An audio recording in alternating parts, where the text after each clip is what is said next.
መጀመሪያ እንዴት አመሻችሁ? እንዴት አመሻችሁ? ከዚህ በፊት ብየዋለሁ ይመስለኛል ይሄን ነገር ሶስተኛ አመት ሆነን ኢህአፓ ከመሀላችሁ አውጡ ምናምን የሚል ነገር ተፈጠረና እዛ ላይ ብዙ ነገር ተደረገና አንድ የከፍተኛ 15 ጨዋታ ይችላል የሚል ልጅ ነው ያኔ የነበረው እሱ ልጅ ነገረን ብቻ ከዛ በፊት ያለውን እንተው አሁን አይጠቅምም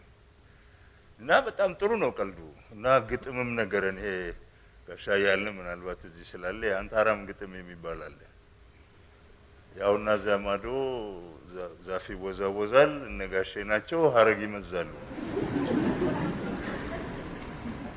ልብሴን ምናምን አጥብው አስጥቸው ነበር ወዳኝ ነው መሰለኝ ተራምደው አለፈች እንደዚህ አይነት የሚመስል አንድ የተናገረው ምንድነው የሚለው የተላጠ ሎሚ መልሶ አይላጥም ይቻ አይደለችም ወይ ዓለሚቱ ጫኔ የሚል ግጥም ነገር እኛ ለራሳችን ጊዜ ካሁን ዛሬ ሌሊት ማን ነው የሚወሰደው ከመሃላችን ነው የምንለው እንጂ አንቀልድም ዛሬ ቀልድ ሰማው በእውነት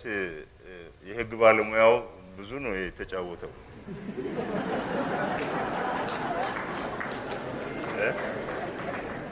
እና የ12ኛ ክፍል የቅኔ እንትኔን አስታወሰኝ ከእንግዲህ ነገሬን ከከንፈር ያለቅም የሰው ዶሮ አለና ካፍ የሚልቅም የሚል